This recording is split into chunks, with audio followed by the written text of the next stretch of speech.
listening to Open Mind Industries podcast. The Mind Unleashed.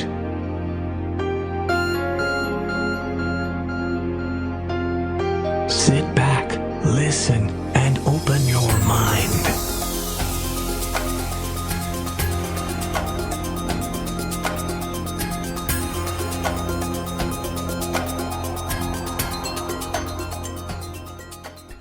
Hi guys, welcome to the Mind Unleashed, episode 12. Before we start this awesome pod, I'd like to give a few shout-outs to my supporters.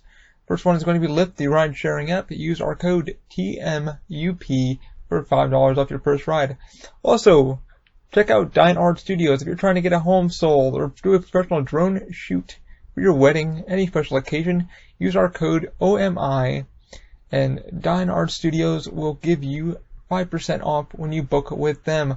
Also, Weiss Productions is doing the same. Use our code OMI for 5% off when you book with them.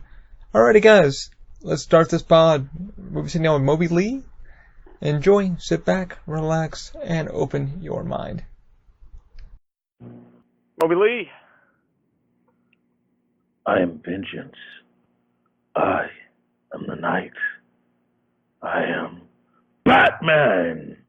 That's a good Kevin Conroy. Kidding. National superstar Moby Ley. Moby Ley, people. He's here finally. I've been trying to get him on we've been trying to do this for a while. I just really didn't know what we were going to talk about. I wanted him to sit down and just shoot the shit. Ready. Yeah.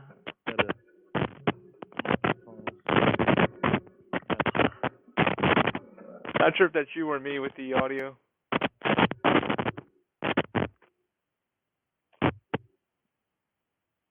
I think your mic's giving out a little bit.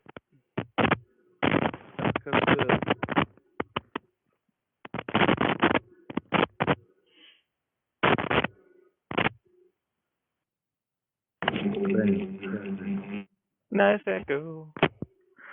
Hey, you guys wanted realism. This is what we get.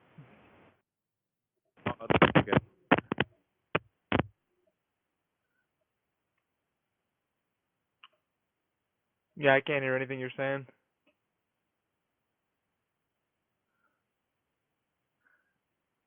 Interesting.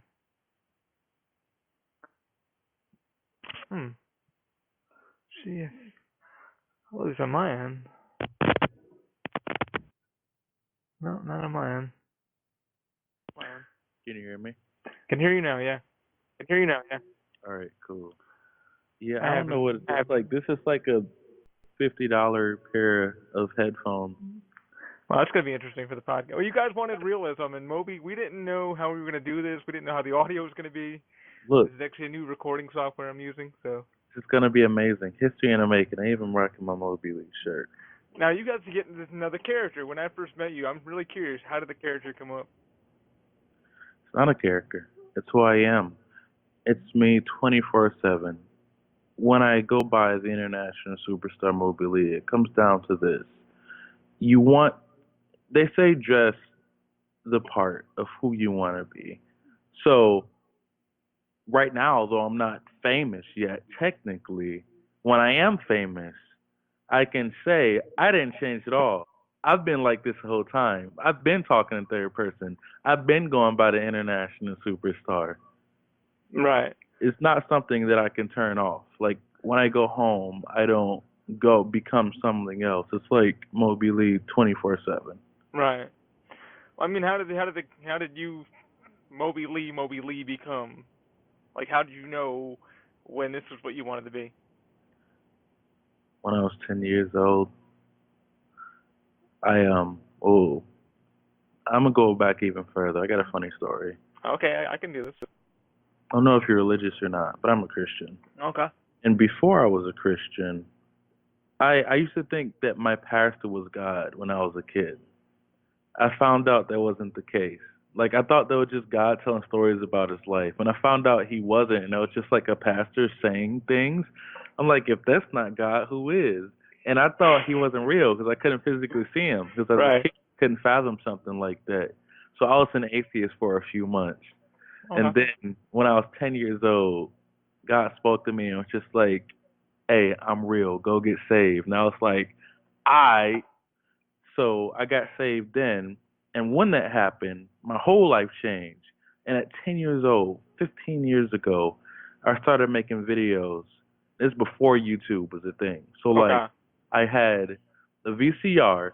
I put the visual cord in my PlayStation and the audio cords of a DVD player, and I would film myself, film the game with music that I put in there and like do slideshows on a computer or pictures, and I thought I was the man. And everything I'm doing now is stuff I wanted to do since I was a little kid. So like Right. I'm literally trying to live my childhood dream. Nothing at all is different now that I'm trying to do that I haven't been trying to do for the past 15 years. Hmm. I mean, that sounds freaking crazy because you already knew then. You were like, okay, I'm going to be YouTube before YouTube. I'm going to try to do something unique before it becomes mainstream and everybody's doing it. How does that feel now? Like when you look at it now, you're like, damn, I was already ahead of the game, or I wish I was ahead of the game. It's kind of frustrating actually because I feel like I should be a lot bigger than I am. but I mean that takes time. I mean that's the same thing with like I say every day I do the podcast and I'm like I always tell people I'm like I have a friend that does his own stream. He does it because he wants to do it. Whatever comes from it makes him happy. It makes him motivated to get out of bed in the morning. Isn't that something that you have to look forward to? Well, when it comes to motivation, I feel like I'm my own biggest motivation whenever I am like down in the dumps or like take a break from what I'm doing. I just watch some of my old content and be like, wow, yo, I'm a beast. Yo, Yeah. I'm still consistent. Yo, this video is amazing. I gotta Yeah, some keep. of your videos, man, I get cracking up even when I'm having a bad day. I'll be doing a project here and just like, what the hell is this about? And I just Exactly. lose my mind. I'm like, how in the hell did he come up with this? I'm doing it for so long. And Yeah. what's kind of frustrating is like I've worked with people who have millions of subscribers, like multiple people, people who've been on TV, people who've been in movies. So like when I work with people like that and I'm at where I'm at, it gets frustrating, but at the same time, I feel when I do make it, I'm be up there like The Rock and stuff like that, you know? Yeah. So it's all about the journey getting there. I know I'm gonna get there. I just don't know how long it's gonna take. I mean, things to say about that is, you got to stay positive. I mean, it's people that make it there. It's hard. Like Pitbull said, the one thing it's easy to make it. It's hard to maintain it. You'll get the subscribers when you get the subscribers. You'll get. It's to be grateful for what you have now. You have a good following. You have the right people. You know, Yeah. and it's kind of like I don't see why some people are like, I want to be famous. And when they finally get to the plateau, they're like, wow, I got here. Now what else do I achieve? You know. And the people that do have a lot of subscribers, it's minor for them. I mean, sometimes they're like, oh, I'm too famous or I'm too this. I think honestly, seeing a lot of your videos, I think you're on the right path. It's coming. Well, the thing about success is it's relative. You don't really measuring success can be amazing to one person, but not Yeah. to someone else. When I first started, my goal was to get 1,000 subscribers because as a teenager, that seemed like so much to me. Like I need to get 1,000 subscribers. Like this, like that seemed like a goal that was almost impossible to reach.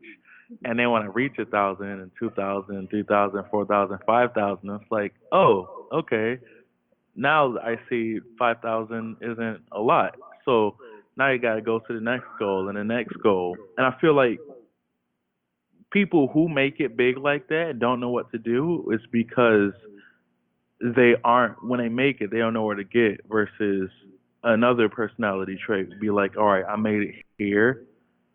How can I improve what I'm doing now? How can I be even bigger?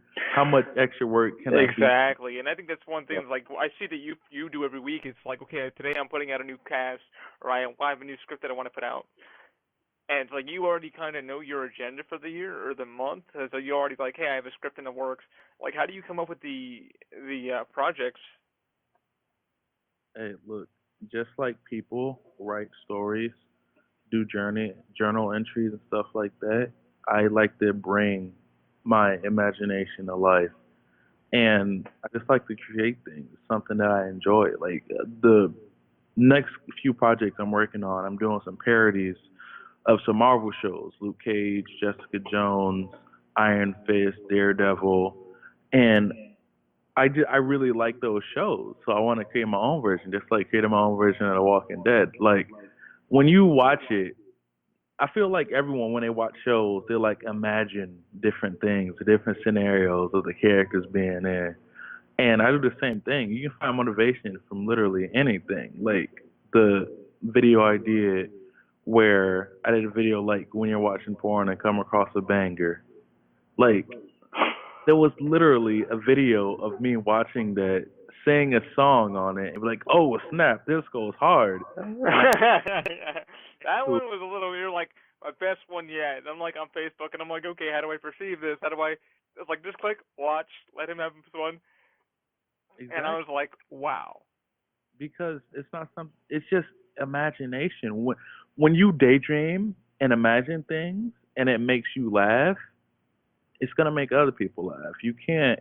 I don't put things out that I think people are gonna like. I put things out that entertain me, that come up in my head, and I make it so good that they have to like it. Yeah, I think that's like the thing. I listen to a lot of Kevin Smith, and he says that a lot. He says, I make a lot of these movies for myself to make me happy, and if you like them, you like them, you know? And he's like, I'll get the following. I mean, it's pretty funny that that's the same criteria you're going with. It's like, I do them for me to get them out of my head, so I have something to look back when it's like, they're entertaining for you. Yeah. I mean, I find that pretty freaking intriguing. It's like, okay, I find, because like when you did the Walking Dead one, and you were like, that was a big thing. We were talking about like, I'm gonna put the Walking Dead out, and I kind of, when I saw it, I was like, I gave you some, technical stuff. I'm like, hey, why don't you use a reflector here or this? I was like, I never thought about using that. When somebody gives you kind of advice, like, how do you take it, to like improve your filming or what have you? I love it. Oh, one thing. Well, I was back when I was in high school. I was in theater for 4 years, and I wasn't really one of the main actors. I was an extra a lot. I was good enough. Same. Yeah, same. I was behind the scenes. Yeah, I was good enough to get guaranteed a spot no matter what. But like my body type, I didn't get cast in the main roles. And what upset me, like I was. Let's be honest, you're gorgeous. I agree. I wasn't as cute. But I was good enough to like nail my small parts, so I never needed any critique. But I feel like it hindered my growth as an actor because when you're telling this person work on this, this, and that, and this person work on this, this, and that, and don't tell me anything. Exactly. I don't know why, like theater groups, if any of you guys have taken them, they don't really say much. They always, you find the tier A and tier B, and we're like tier C. They're like, y'all are never gonna just stay on the side, and you're like, listen, we have more creativity than most of these guys here. Yeah. So when it comes to stuff like that, the more brains, the better. I know I'm good enough to where, like, I can do some professional stuff. Like I've filmed projects that's been on TV, not on my own, like me being a cameraman, and I know I'm good enough. But at the same time, I know a lot of other people do things differently. So it's always great to have critiquing and advice. Even when I do videos, I can be completely done, and I'll still show my friends, hey, what do you think about this? Or what do you think about this? What do you think about this? To get their opinion on. Exactly. I think that's what keeps you kind of motivated. It's like, all right, I could have gone better. Like, I think Trey Parker said the same thing the other day on Nerdist, and they're like, he's a writer and stuff, and he just got done doing this pick about me. He's like, yeah, my biggest problem is like, when I was done doing the audio, they're like, okay, you can go home. He's like, I can go to the park. He's like, man, when I do South Park, I have to like go back in and re-record or rewrite something. And he's like, everybody always critiques it, but it's the best thing to be critiqued because it helps you. Yeah. That's the hard part of like directing, acting, starting, editing all on my own because I don't have people there to be like, hey, let's try this shot or hey, try this out because I'm by myself doing it. Yeah, but I think that kind of gives you a sense of freedom, though, to like, okay, this is my storyboard, this is what I want to start writing and stuff like that. I mean, if you had somebody there kind of like always up your butt going, hey, Moby, I don't like this shit or I don't like that, you think it's going to be kind of frustrating? Because I know for sometimes it's me, it's frustrating because I have a vision, straight ahead. Well, with me, I have freedom regardless because it's my content. Right.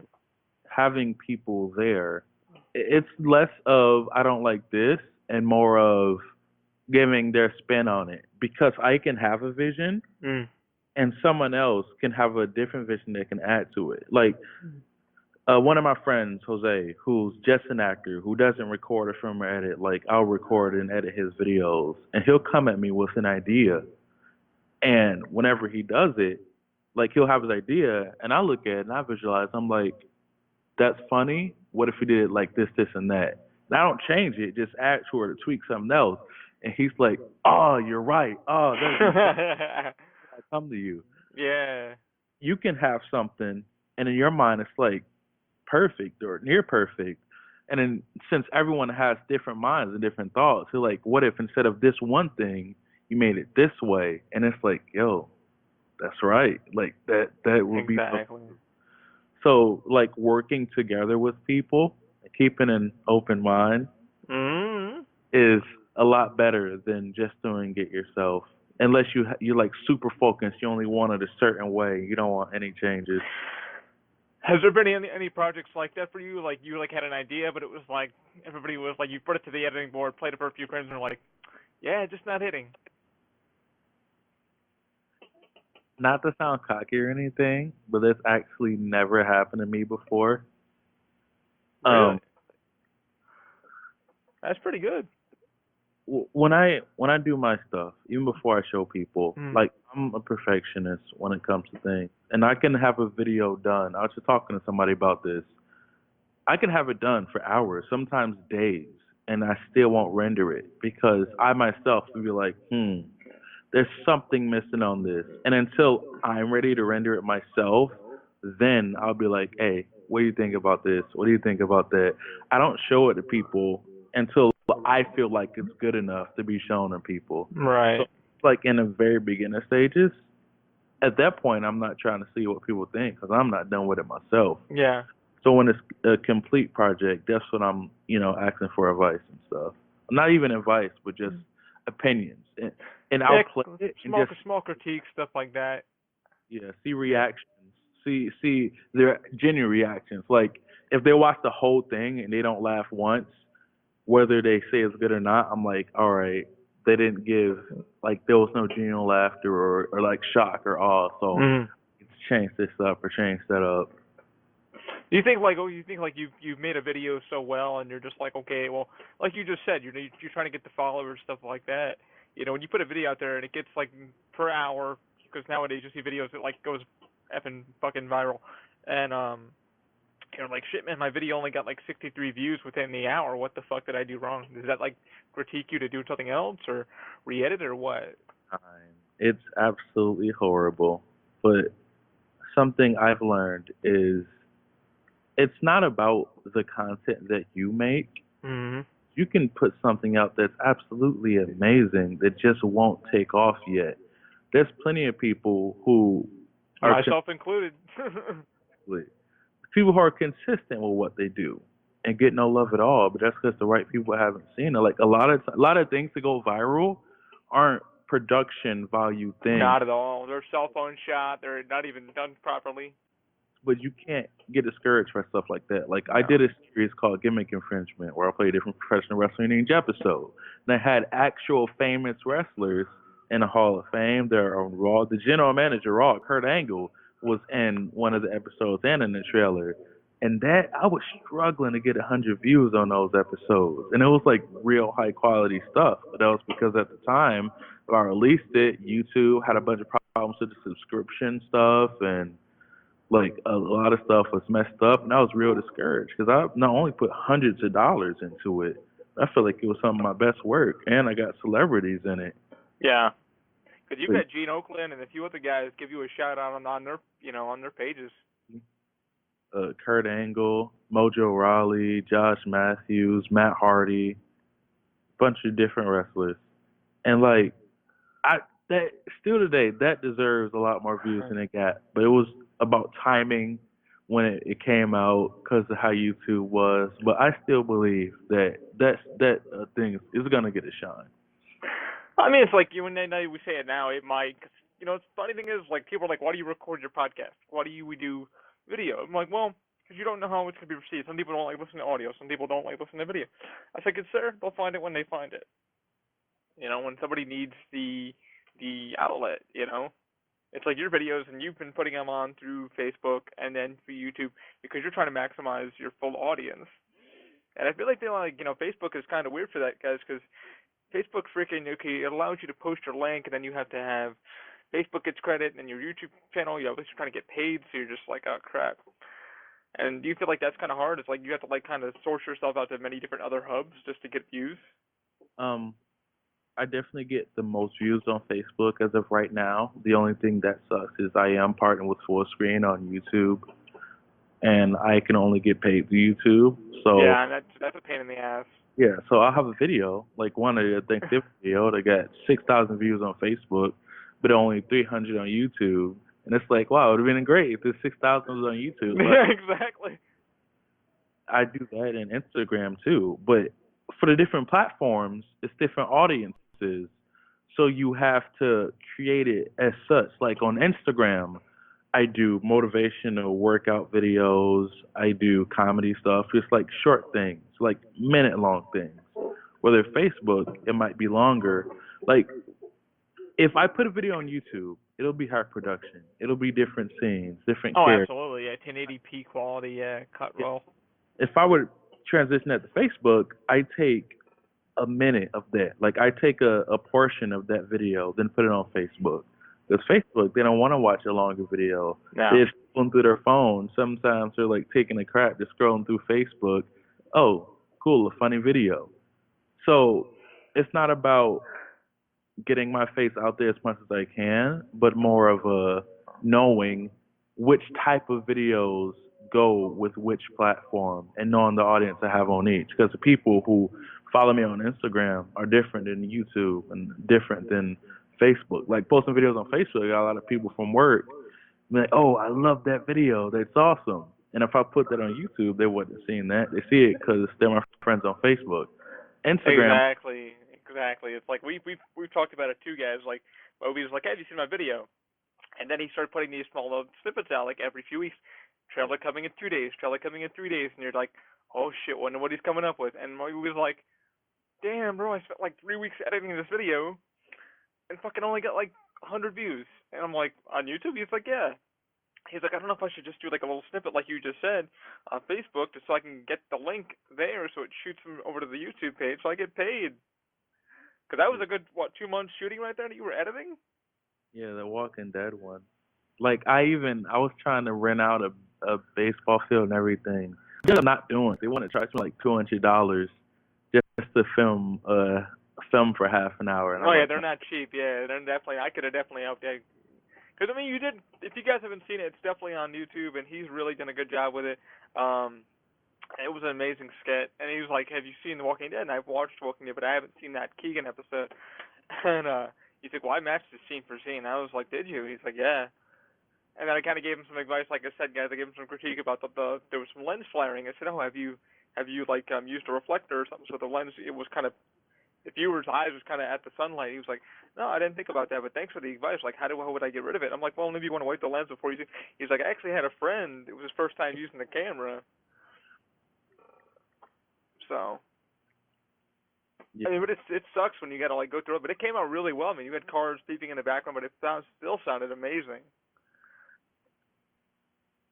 That's the tough part about being independent with things like this, because I know how to work a camera great and direct and all that, but when I'm in front of the camera, I can't be behind in front of the camera at the same time. Like my friend. If we could, man, we would. Yeah, my friend Rennie, I use the cameraman. He obviously doesn't have the eye I do or the skills I do, but he helps me out and he records with me. So he's not gonna see all this or these programs, like problems that I would see if I was behind the camera. So when it comes to things like that, it's about, making do with what you have. Like there's sometimes where I like being behind the camera better because like I'm in full control and I know exactly how everything's looking as it's being recorded. And when you're in front of the camera, you don't know it all until after you see it play back. But, yeah, I mean that's the fun part of it, because it's like, okay, it's like everybody you put in there seems like they're having a lot of fun, and like even if they don't know what they're doing, they're like, yo, this could be a fun shoot. Exactly. Like how do you How do you find like your cast? It's tough.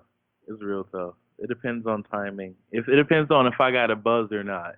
Because at one point, everybody's begging to be in my videos, and if it's like a downtime, then no one cares to do it.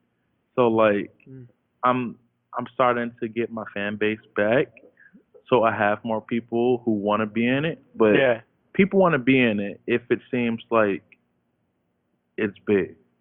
So if I'm in a downtime where I haven't made videos in a while, I'm trying to get people in it, it'd be a lot harder. But if I'm posting these videos like this get 1,000, this get a few thousand, and everyone's talking about me, then people want to try to come and be a part of it. I mean, why You know, not? do you find it funny though? Like when you did the mannequin challenge, you're like best mannequin challenge out there yet, and it was that thing where you were in the kitchen, you were singing, and I was like, bro, that got some crazy views. So I was like, you wrote mannequin challenge, so it confused everybody. They're like, oh, this isn't the mannequin challenge. I was like, smart move, Moby. Yeah. And Even with that, though, it's just I'm bad at keeping up with trends because the way I make things, I like to just create things from my mind instead of whatever's popular. But that right there was something that was like wasn't big yet. So I'm like, I need to do this right now. I can't slack. And it was legit like I used my mom's clothes and my mom's wig, which she doesn't care. She doesn't question it at all. She understands.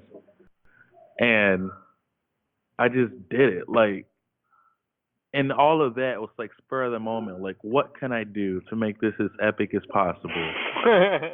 Just set up my tripod and did these different shots. And my friend came over and I did more shots. And people's attention spans, if it's not something that's happening constantly, mhm. sidetracked and want to look at something else. So that's taking advantage of a trend, but at the same time making sure I have the quality to back it up, have it be amazing. Because if I do have something viral, I'm not going to be a one-hit wonder because I have this full catalog of content. Exactly. And people like they always ask us, so like, why do you guys even record your stuff? And like, if it's like, because when you do have a fan base, somebody thinks it and they click on it, they're like, oh shit, this guy's been around for quite a bit. He's got quite a catalog. And what I like about your podcast and the fact that it's audio is it's a different experience being able to watch it versus just listen to it. Like if I have a podcast I'm listening to, I usually put it on before I go to bed. I'll put it I'm on that way, yeah. I do it like before I go to bed. I listen to Bizarre States or something, yeah. exactly and fall asleep to it. But Exactly. if Or it's Netflix. I'm not gonna do that. I'm gonna actually sit down and watch it because when you listen to it, you can hear them like get excited or laugh or like, oh, I wonder what they're doing, but you don't see it. Here, you actually see everything that's happening. You can sit down and watch it all. So I feel like it's a completely different experience. And the fact that you actually have it on your channel, you don't have to pay for it, makes it that much easier. That's the thing. It's like I was telling somebody the other day. I was like, yeah, I'm trying to find sponsors. And I've only got like 3 supporters that are like, if I use my code, they'll like they'll send me some money if they move their businesses. And like bigger companies like Loot Crate, they're like, nah, forget you. We ain't even got enough subscribers. I'm like, that's free advertisement, guys. Like, how are you wasting any money? Exactly.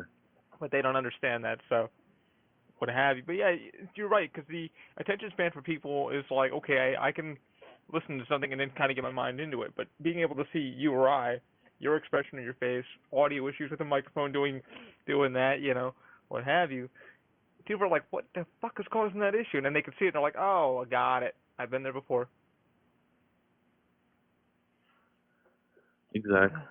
It's crazy because you sit there and like it's like you want to go, you kind of want to be on the cutting edge. I mean, like, how do you feel like when you first started shooting? Like now being on the cutting edge of YouTube, it's like keeping up with it. Okay, I've done this, I've done that. My editing is now cut down to this.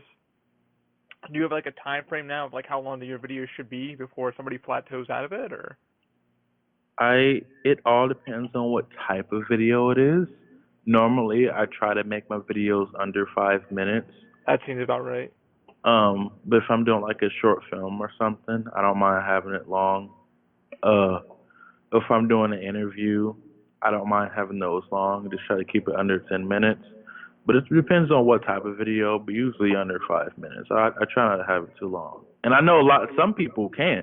Some people have videos that are like half hour long, and people Yeah, it think, depends if they got like a story and a script, and you're like, okay, I got this. I can hold your attention span that long. or some people don't. They just talk. Like Smosh, they'll just like play a game like Cards Against Humanity or something like that, and they'll sit down and play and have fun, like no acting necessary. But they have such a loyal fan base that they feel like they're hanging out with them. Same with vloggers. They just like record the day with their friends and just hanging Pretty out. much. And you go back and you watch it every single day because you feel like you're a part of that friend group now. You're part of their family because you get to watch them all the time. And I'm not there yet, so I'm not going to be doing what they. See, I wouldn't say that. I mean, I think Moby Ley in general you have your own following. I mean, you've got probably obviously more followings than we do, and that's no problem. I think with you, it's like you have a certain clientele. You already know where you want to be. You know what videos you want to shoot. And you're like kind of already in that zone of like, you know what, screw it. If it doesn't hit, it doesn't hit. I'm going to keep doing it because I love it, Yeah. And you've already had that mindset. It's like if it hits, it hits. I'm not going to cry. I'm not going to. I'm going to go on to this next script that I have built. Like you just said previously. It's like you can't have your cake and eat it too. Some people it's their attention span. Some people like this certain side of it because they're just trying to get out of their own mindset. You have your own mindset of like, hey, I really want to tell a story. I really want to make people giggle. Because I feel that I'm a comedian, I have a story to tell. You know. Comedy translates the best. We always got like superiors whenever we did comedy and theater. When we did the serious stuff, I mean, it was still received really well, but not as good as the comedies. So that's just a mental note that I made myself. Like people like to laugh. I mean, that's one thing people help on YouTube for. Is if it's not like a helpful guide on how to fix this or fix that, it's, hey, did Moby fall down the stairs today? Did Ollie trip? Or it's kind of like one of those quick completion videos of like, I'm having a bad day. I'm gonna get home and watch a video to make me laugh because my boss just got done yelling at me, kind of thing. I never have to go through that. None of my bosses would ever yell at me. No, I gotta say our bosses are pretty fun. It's like. But I'm saying when people are like at work and it's like your videos are so to the point of like, hey, there's going to be a series. And you've done quite a few series. Like, how's that been going for you? Well, it depends on what series it is. Undone Love Story is my most successful series. Okay. With like around 400 to 500 views per episode, averaging. Some even higher than that. One is almost at 1,000. That's not bad at all. Yeah, romantic comedy series. And I had beautiful women in the episode. Hey. Like, you're following my story. You want to see who I end up with in it. And that was great. Was the Gimmick Infringement, which I feel is a better story. It's geared just towards wrestling fans. So if you're not a wrestling fan, you might not be into it. But I still, I'm proud of what I did. And the Walking Dead series, so I'm a huge Walking Dead fan. That was more for me than anything, whether it got views or not, because I love the characters. I love Rick. I love Negan. That's my favorite show on TV. And just being able to create my own version of it and have a recurring cast to do it, it's really fun and it's really nice to do. And I want to say one more thing. Wait, I had a thing to say, but I'm not sure if I remember it. It was in the top of my head, and I was thinking about it, but when I was about to say it just now, it ran off, and I'm a little upset that it did me like that. It's trying to make me look dumb, but I'm not going to. I'm going to remember it. Got this. You got this. All right. Come on. I Take it back. was going to say, it was like 2 subjects ago we were talking about it. I was going to say something, but I forgot. Oh, well, it'll come back to me. Hopefully it does, man, because I remember when you were talking to me about your series and stuff. You're like, I was like, I can do all these series, but I can find a girl no girl would ever come up to me if I was like this guy or that guy. When you design a character for your series, how do you go throughout that? Well, with Undone Love Story,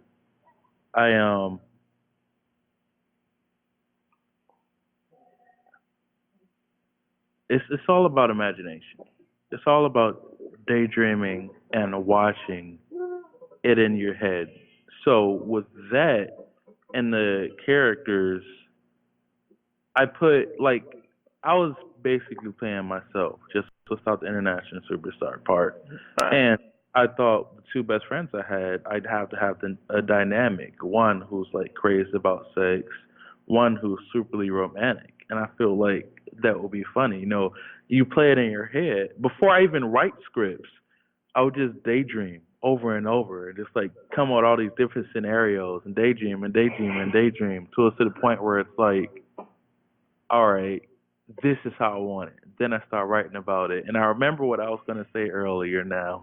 Oh. So when it comes to being the international superstar Moby Ley, I have a YouTube following and I have a following in person. For instance, I work at the company Universal Studios, Orlando, Florida, one of the best theme parks in the world.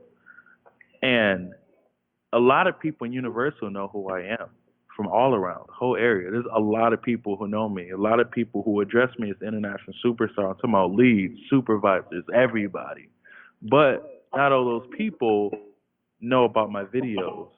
So that's why I'm focusing on building my brand more than my YouTube channel. Because everyone's going to see my YouTube channel.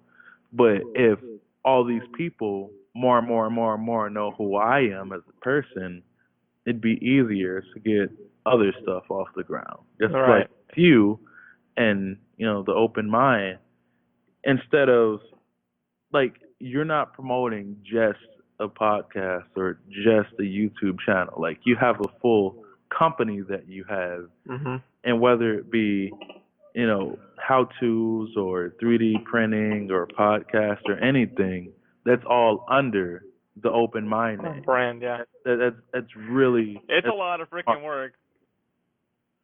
But it's gonna be worth it because Yeah. it's under this big umbrella instead of Ali's podcast that you're trying to like get out places. This is open mind.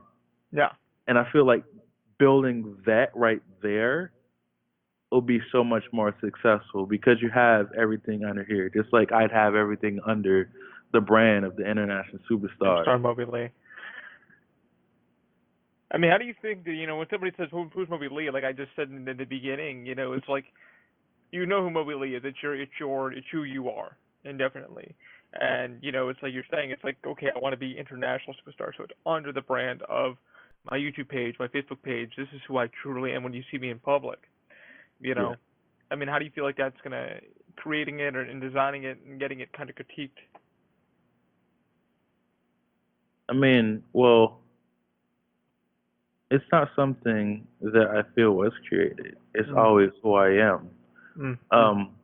As many people don't know, Moby isn't my real name, but it is my name. When you're born, you're not given the chance to choose your name because you're a baby. You don't know English or whatever language you speak. And when I was 12 years old, well, my actual name is Maurice, but don't tell anybody. All right, this is just a secret between the people watching this. But I never went by that. Even when I was a little kid back in elementary school, they always called me Mo. And that's something that's like my mom would call me and that's it. And I never felt like that was really me. That's not who I am. Just like this is gonna be like a big comparison, but like when transgender people talking about how they're born in one body, but that's not them. They're really this person. I felt the same way with like that name. So like exactly. So like Moby Ley isn't like a creation that I decided to make. It's someone I've always been, but I didn't know what to call it until I was 12. But it is just a condensed portion of my name. Like if you were to look at my ID, you could still get Moby Ley from the name that's there. Pretty much. I mean, you pretty much well thought of it. This is like, okay, this is who I truly am. This is the name that I know I am.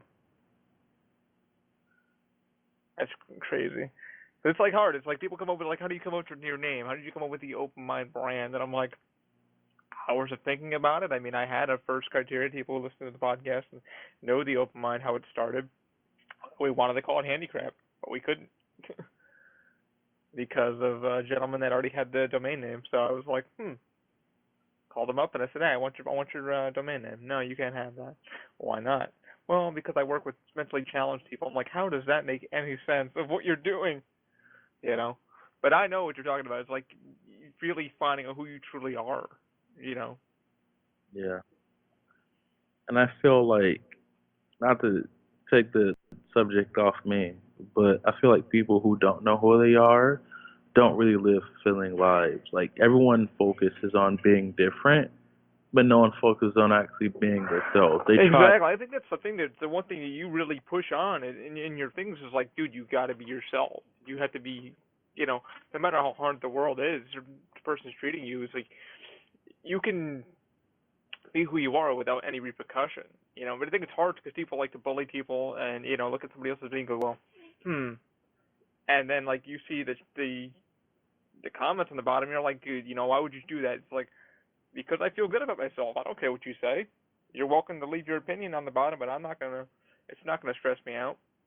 Yeah. Like, you know, like you know who you are. Like I say some of the stuff that I've been called, but I don't know if I'm allowed to say it on the podcast. This is an open-minded, explicit podcast, so say what you So like. explicit. I've been called a fat nigger cunt before. Well, I mean that's fat ugly nigger cunt. And you knew that was gonna come. That's the easiest thing to call somebody to get under their skin. What really upset me about that, and I replied to him, and I said, look. You went down the rabbit hole. Why? I had to. I said, I may be fat, I may be a nigger, I might even be a cunt, but I'm not ugly. I had to set that straight. I'm cute. All those other things, whatever. But just like.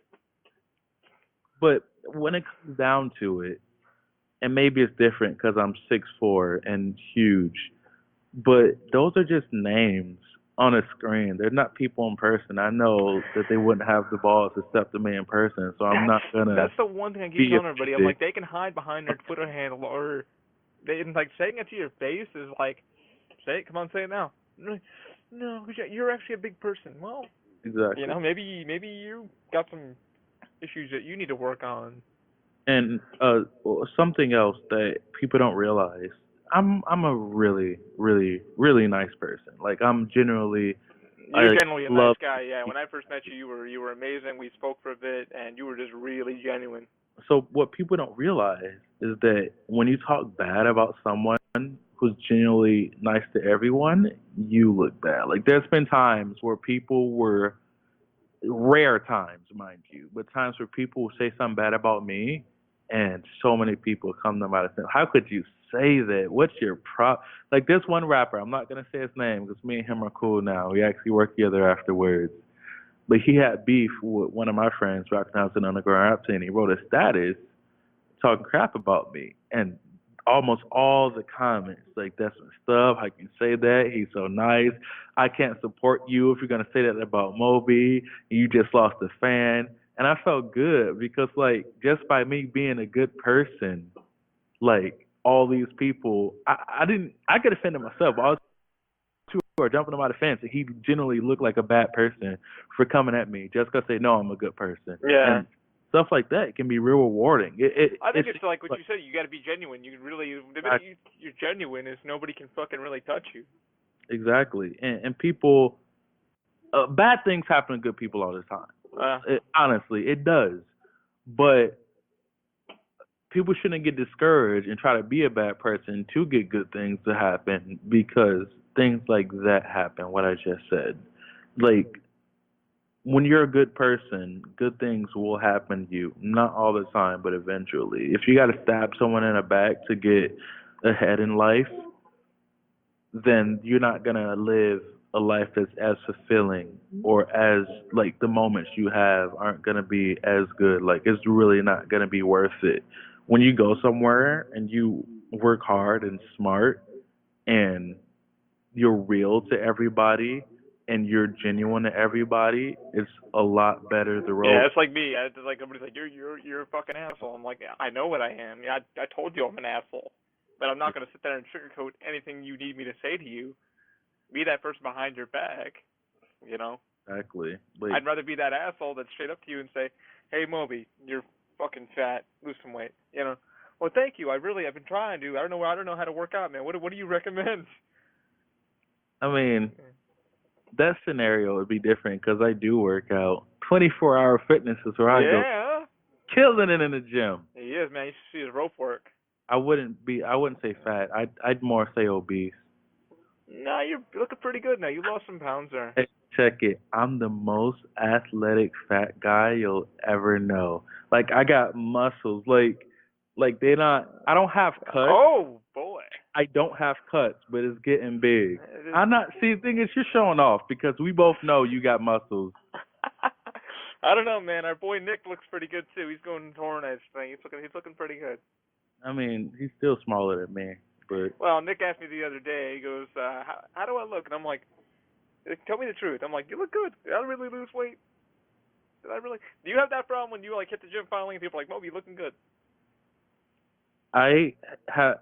The thing about losing weight is when you see yourself every single day in the mirror, you're not gonna see it. Other people are gonna see it that haven't seen you in a while.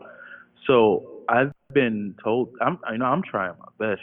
I've like the world and the universe works great. In 1 week, I had a conversation with a professional wrestler, professional boxers, and just like hardcore gym rats, just like asking them advice on where I need to be and how I need to do things. And I'm little by little going bigger and bigger and setting more goals. Like I can squat over 400 pounds now.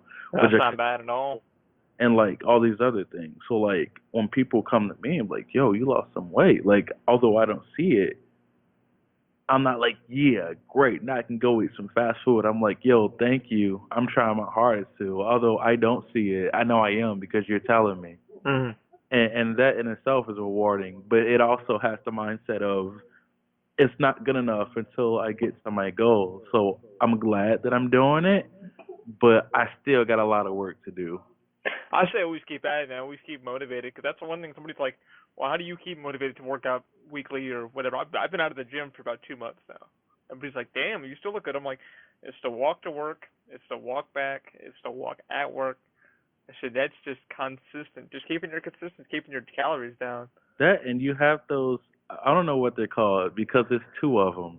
Okay, so what Moby's describing, guys, he's calling the forearm crutches. Now, to be fair to one of our Canadian people at work, they're called Canadian crutches also, but I use forearm crutches, and they are badass. And I'm gonna be doing a new paint job on them soon. They're gonna be Batman and Joker. That's amazing. But using that, like, that's an arm workout right there. Like, and you're walking at least a mile going back and forth. I think the walk from my apartment now, guys, to the to gate 2, which is where we have to go in at work, is about a mile 50. By the time I hit like my watch clips, it said I did like a 30-minute workout. I was like, damn, I did not know I did that. Exactly. I mean, I don't know what it would be for you, because sometimes you do running around the park also, so you probably burn a little more calories than I do. Well, I try to go hard in the gym. 24-hour fitness I love doing it like 3 in the morning when no one's on the machines at all. It's beautiful. It's a beautiful thing. I hate like waiting for people to be done. That's my thing. I love working out at the gym, but like Moby just said, it's like you have to sit there and wait for a machine, because you're like, okay, I have a set plan today. Today's leg day. Today's arm day. I'm going to do 4 reps here, hop over to this machine, do this, and then finish up within the hour. And you got somebody just waiting on you or waiting on them. It's like nobody's in there. No one's farting. You know, you're not waiting. It's like, thank you, Jesus. Yeah, it's something I want to quote Bo Burnham on 2 things. One of the things he said, I don't go to the gym because I'm self-conscious about my body. And I'm self-conscious about my body because I don't go to the gym. Oh, my Lord. And like, that's double true. Negative right there? Exactly. Because of how their body looks, they're too embarrassed to actually dude, that out. ain't me, bro. I'll hop right in there. And they like if they worked out, they wouldn't have a body like that. So like if you're defeating yourself if you don't want to go there because like buff guys are working out or slim girls are working out and you feel self-conscious so you don't do it. By not doing it, you're not going to get to the point where you need to be. And one more thing he said that really affects my life a lot and it really bothers me is I can't fit my hand inside of a Pringles can, and it's tragic. I try to get in there, but I can only go about 4 inches before I get there, and by then crumbs have accumulated. So if I try to pull it in, it splashes all over my shirt. I mean, let's be honest about the Pringles can. Worst design ever. Yeah, you got to literally pour it out and lay it on a napkin if you want your Pringles. But I feel for him. Hold on, phone call. Yo, can't talk right now. Doing a podcast with Open Mind Industries, making history. It's the next big thing. I'll hit you back later. The next big thing. Love it. Y'all wanted realism. Listen, I'm going to tell y'all this right now, real quick. This right here is history in the making. This is the second ever podcast that's been done with the international superstar, Moby Ley. That is true. He's the second one. He got so excited. This right here, before Open Mind, is a huge company that's known globally, and Moby Ley is a household name known around the world. You guys can go back to this interview right here, and just like wow, like this is where they were. This is what they were talking about before all this stuff happens. Wow. And you're going to see through our example that no matter where you are in life or no matter how hard you're going, success will pay off. And you have my word. You can look back at this when I'm in movies and when he's doing this thing with his company and having a bunch of people work under them, that this is where we started from. Exactly. It's all big stepping stones for everybody. You got to keep working your ass off to get what you want. What the hell did I want to ask you? Oh,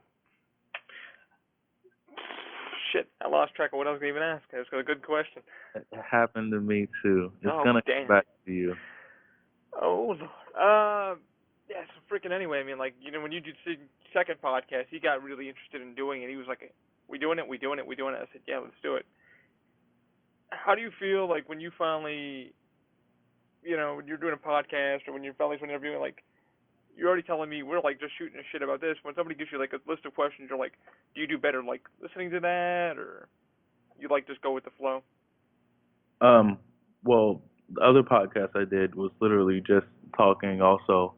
When it comes to that, it's just about being prepared and knowing what you're getting yourself into. I'm great with improv and just talking from the top of my head or whatever.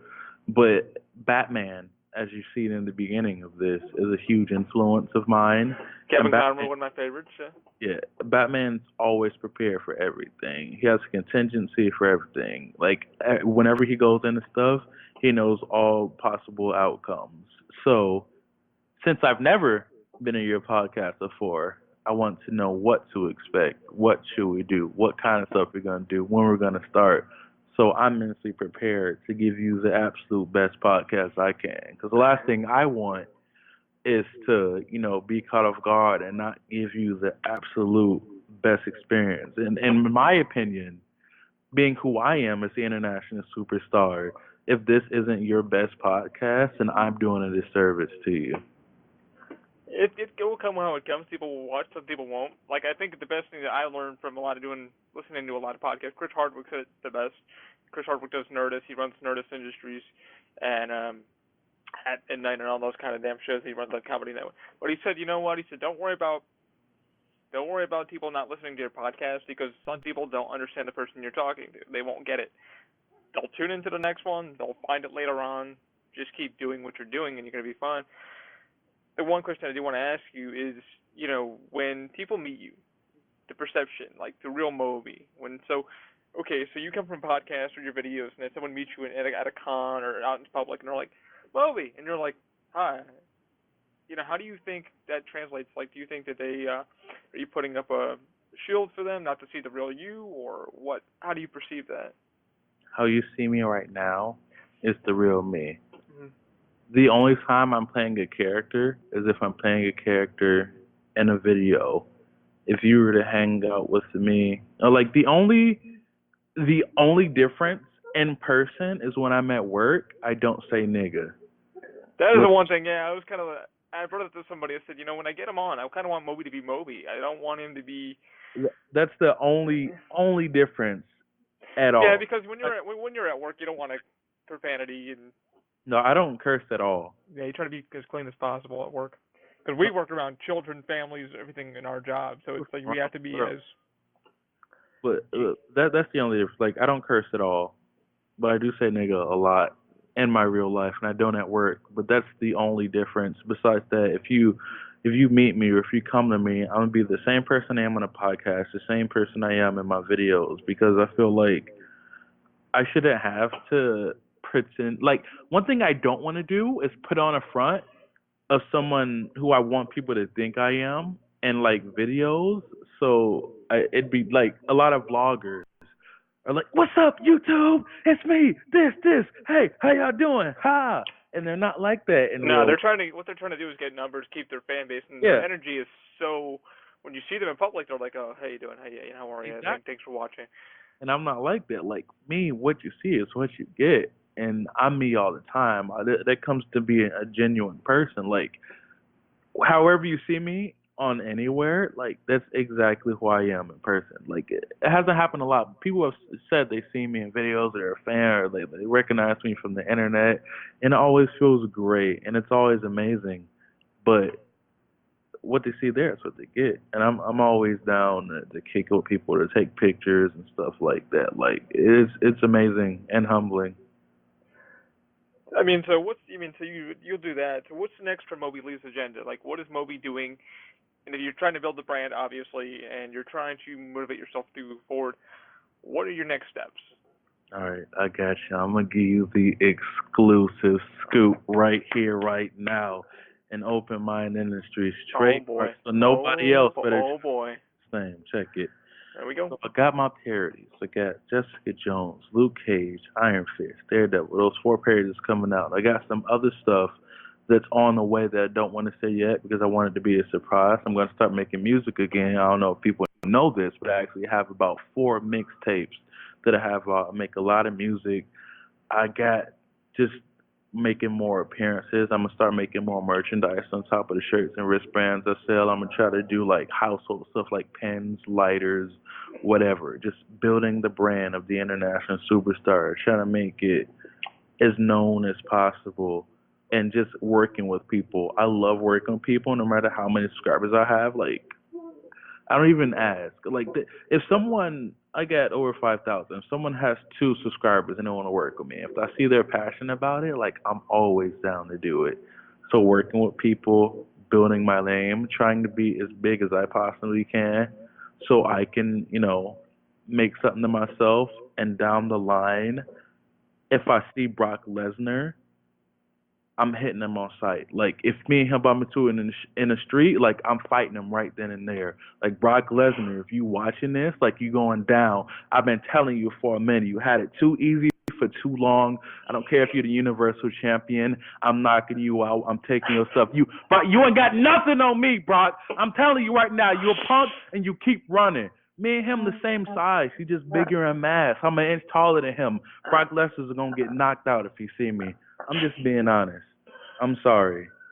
I got a little heated, but me and Brock got beef. You know what he did. No, that's pleasure, man. That's pleasure right there. I don't know who would win. I think it'd be a draw. The only way it'd be a draw if we had pencils. If we using fists, I'm knocking him out. First couple seconds. Brock Lesnar got nothing on me. I don't care how big he is. I don't know if I say the same thing. It feels like in person right now because the thing is, I'm not wearing shoes, so I don't know how good my grip would be. You know what I'm saying? And I'm like, it's hot, so I might be a little fatigued. So I'm not trying to fight him right this moment. But best believe if we bump into each other, it's going down. That's a fight 50-50. You better wear a GoPro for that one. Yeah. But I want to know what you're going to be doing in the future.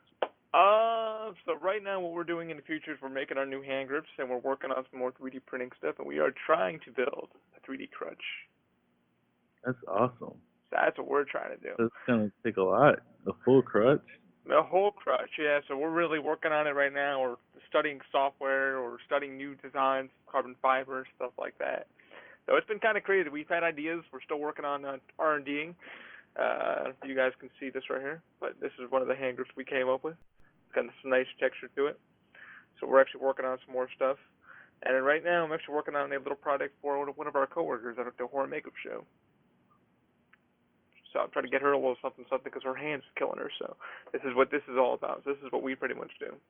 Make everybody's life a little bit easier, day-to-day life. That's awesome, man. I'm glad. And I want to personally thank you for letting me be on your podcast. It's amazing. I'm going to say one last thing. Go for it. Before I go. There is a wrestler. I'm not going to say her name because I don't know if it's public knowledge yet. But there's a wrestler who's wrestled in WWE and around the world. Like, she's famous. But she's not, like, full-time WWE, so she's not rich, but she is famous. She's been on TV a lot. So probably TNA and Indies and stuff like that. Yeah. And I found out that she works at Universal Studios with me. So, like, when I found that, I'm like, wow, she's literally on TV right now. And me and her both work at Universal Studios. Like, that made me feel so good about myself. You got to start somewhere, brother. Exactly. Like, it motivated me because it's like she's on TV and she's still here. So, like, even though I'm here, like, I can't be like, like, I'm working here instead of doing that. You know what I'm saying? Like, I got a lot of friends that are in the makeup industry that worked on movies and they have to pay the bills somehow. Exactly. So, like, no matter what, no matter where you are, just because, like, you're working a day job instead of, like, your dream career, you can't let that stop you because literally anything can happen. I know a few other wrestlers. I'll name drop this one. Lindsay Dorado, Rich Swann, they're in the Cruiserweight division in WWE. And I hung out with them before they got signed. They're doing a Cruiserweight Classic. And, like, we chilling, we kicking it, you know. I didn't know them too well. They're just on the independents. And, like, 2 months later, they're in WWE. They're on Raw and SmackDown. They're at pay-per-views. You know, and I'm like, yo, that's crazy. Like, I was just kicking it with them, like, a month ago. So things can happen anytime. Opportunities can happen anytime. Like, you can be somewhere doing one thing, and a week later, like, at any moment, you can have the success that you're reaching for. So don't give up. Don't stop. If you really enjoy doing something, if it's really your passion, you can get your break at any time. Don't give up right before it happens. Agreed. Same to you, man. You've been working your ass off. I've been working my ass off. We've been doing it for 3 years, and still, we're like, oh, what are you been working on? And I show them, and they're like, oh, shit, you really been, I was like, we're an R&D company. It doesn't mean, what's R&D mean? I'm like, research and development. So it's taking something and turning it into something.